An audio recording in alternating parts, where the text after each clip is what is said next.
mbokk yi asalaamaaleykum ñu bëgg a waxtaan ak yéen ci ñaari mbir ba ca njëkk moo di mbiru dog-dogu ndox mi beneen ba ci topp moo di politique de jeunesse mu am li Mame Mbaye Niang wax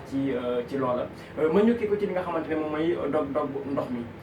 xam nga su fekkente ne dafa di lu bees kon nit ñi daañu ne lii kat bu lépp la nañ leen muñal nañ leen jéggal waaye lii kat dafa nekk li nga xamante ne léegi mën nañoo jàpp ni daanaka ça s'inscrit dans le temps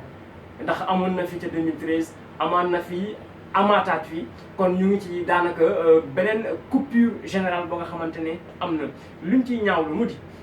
ca SONES wala SDE dafa am ñoo nga xamante ne ay kàngam lañu ñu tànn leen ngir seen pas-pas ak itam seen wàllu ingénieur yi ci wàllu wi ba tax ñu dénk leen liggéey wi recruter leen jàpp ni xëy na ñoo bokk nañu ci ñu gën a xarañ ci wàllu wi ba teg leen fa mu di ay techniciens yoo nga xamante ne seen xam-xam ci màcc wi xëy na kenn du ko naatable kon professionnalisme boobu noonu la ñuy bëgg a saa su ne muy feeñ ci seen liggéey mënuñu xaar li nga xamante ne daanaka dog-dog day xëy di leen di bett te nit su fekkente ne yàlla dalaa wërsëgal vélo wala mu wërsëgal la moto wala mu wërsëgal la oto bu ci amee la ca sikk te nga koy dawal daa nga santi ni lii kat am na lu ci sikk même su fekkente ne vélo la bu dee écrou la wala boulon ba nga xamante ne dañ na ci boo koy dawal di nga xam ne lii kat su ma ci wéyee danaa ci am dog-dog nga gaare ko defar entretien ngir bu ëllëgee dara du la ci bett naka noonu su fekkente ne moto la naka noonu su fekkente ne oto la bu lu ci sikk daa nga ko sentir nga xam ni lii kat mënuma wéy ak moom ndax ci sikk la jëm jóge nañu Ndakaaru di dem Casamance jëkki saa yi chauffeur ba jàdd ngeen xoolante ngeen yaakaar ne xëy na yoon bi dafa réer ngay laaj ko chauffeur foo jëm mu ne dafa am li may dégg ci sama moteur ba tax na damay jàdd ngir defar ko mu di matuwaay ki nga xamante ne professionnalisme la kon SDE bu fekkente ne amoon na fi xanaa kay ñu jàpp ni war ngeen mën a jël matuwaay yi war ba lii du fi amaat kon ñu tolluwaat fii ba dog-dog bi amaat soo duggee site internet bu SONES wala bu SDE daanaka doo am benn matuwaay fi nga xamante ne wax nañ la ni dog-dog bi de façon claire lii moo ko waral lii moo ko waral lii moo ko waral ay communiqué yuy ñëw tardivement la fekk nit ñi daanaka sonn nañ te nag gis nga dog-dogu ndox mi dog-dogu ndox mi bu dee guléet ñu d'accord waaye am na ci ay gox ndaxaar gi yoo nga xamante ne ba tey distribution courante eau amul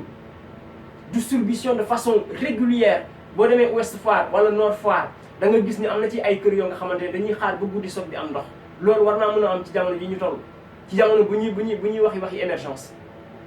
te nag dog-dog bi daa warul ndax contrat bi leen war ak consommateurs yi saa su ne ñoom dañ koy matal mu di bu fekkente ne facture ñu fay bu ñu ko fayal ngeen dog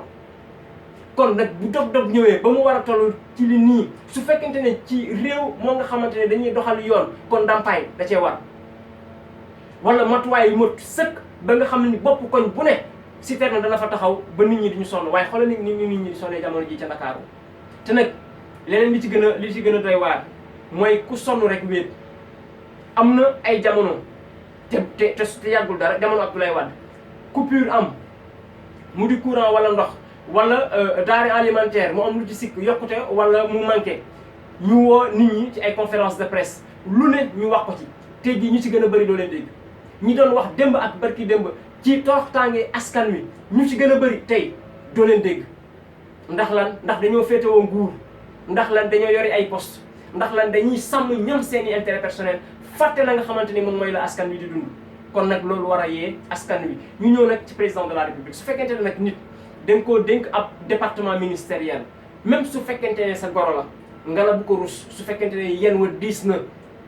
yéen ko bu rus sa goro toroxal askan wi bu amee benn yoon mën nañ ko jéggal waaye bu amee ñaari yoon bu ñetti yoon dana doon li nga xamante ne incompétence la te gis nga émergence bi ngeen di wax émergence kenn du ko tabax ci incompétence émergence dañ koy tabax ci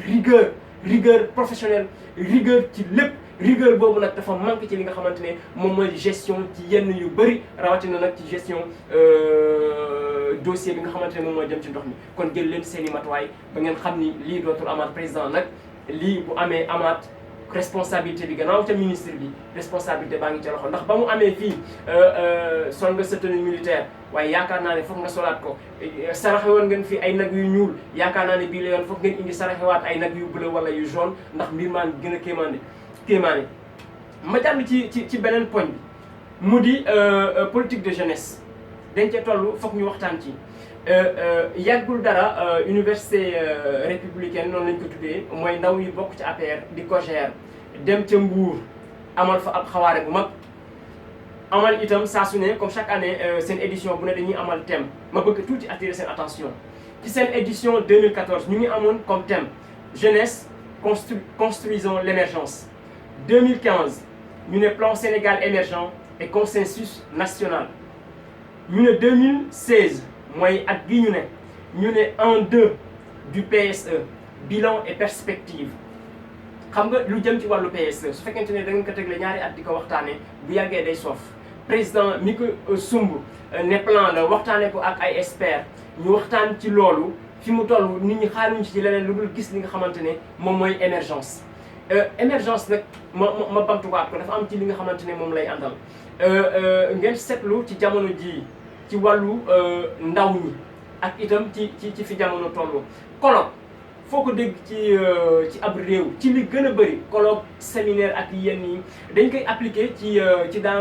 xew-xew jamono maanaam dafa am li nga xamante ne dañ koy demal lu jëm ci djihadisme ñu ne kon djihadistes yi il faut les contrecarrer il faut amener une politique qui va faire en sorte que voilà on va neutraliser tous ceux qui sont djihadistes ou qui s'apprêtent à l'être on va accélérer ou améliorer la surveillance des frontières on va tenir un colloque international à Dakar ou ailleurs c'est en perspective à un phénomène ou déjà une solution à un phénomène léegi nag bu ñu ñëwee ci jamono bi ñu toll Sénégal mu bëri ay mbiru rey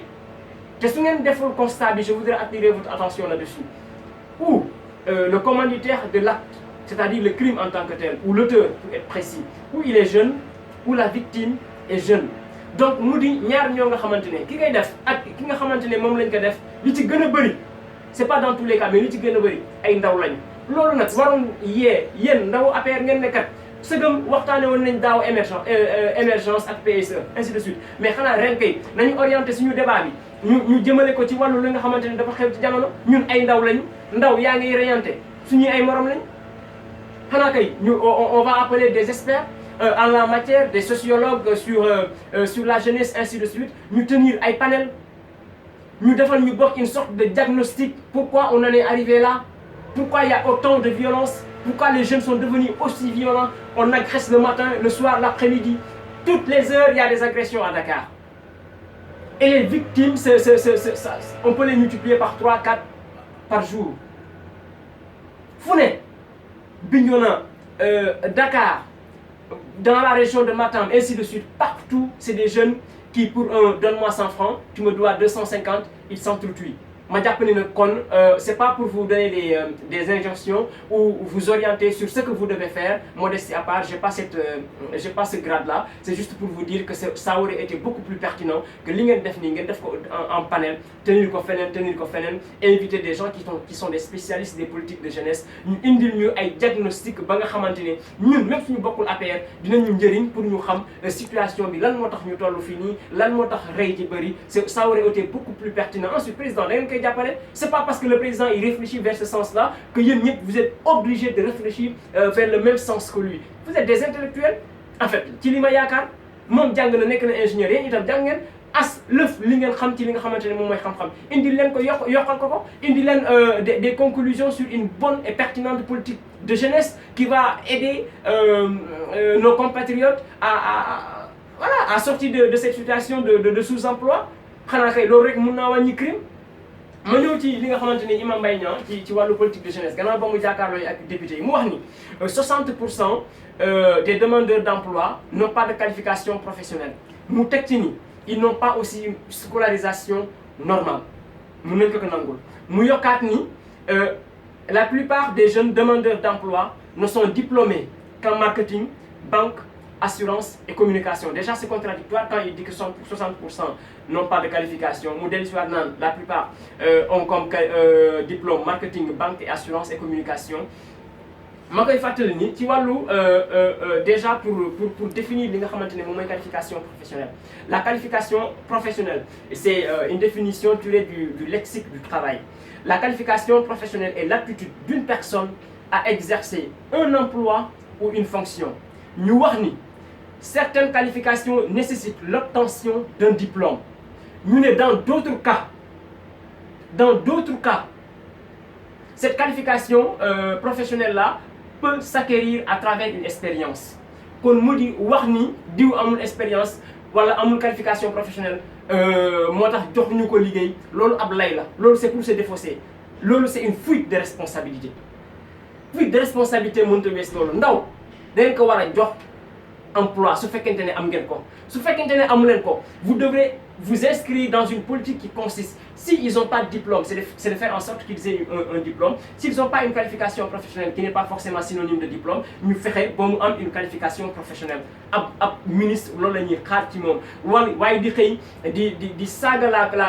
l'intelligence des jeunes en disant qu'ils n'ont pas de projet bancable. En fait, ce n'est pas votre rôle. Votre rôle, c'est de chercher des projets bancables, c'est de faire en sorte qu'ils aient des projets bancables. Et il faut qu'il y ait des formations. Vous avez formation, 105 millions de francs CFA à Sali. Vous avez formé les jeunes, nous savons comment on crée un projet. Vous avez un diplôme, vous avez un diplôme. C'est ça en fait votre responsabilité. Xam nañ nak ni amul ben rew ci adina bo xamné ndaw yépp a ngi liggéey mais nak amna li leen ci war lo nga xamanteni su ngeen ko défé ça améliore la situation. C'est ce qu'on attend de vous. Mais quand vous-même vous dites que les jeunes n'ont pas de projet bancable, je regrette monsieur le ministre, mais yéen ñi vous n'avez pas de projet bancable pour la jeunesse. Bu fekkee da ngeen ñëw wuy am nañu 500 milliards de francs CFA ndaw yi mën nañ ñëw lepp xaalis.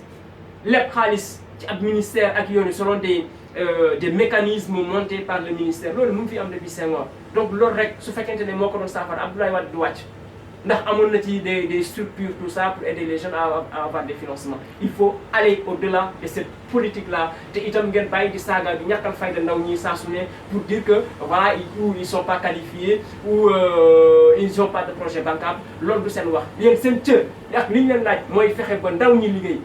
liggéey nag loolu ci ab politique lay jógee. Ngeen bàyyi caaxaan bi vacances citoyennes di wër Sénégal ak yooyu noonu jël leen xaalis boobu ngeen former ndaw ñi loolu mooy tax ñu am une qualification loolu mooy tax suba ñu mën a di instaurer des projets bancables mooy li nga xamante ne loolu laa bëggoon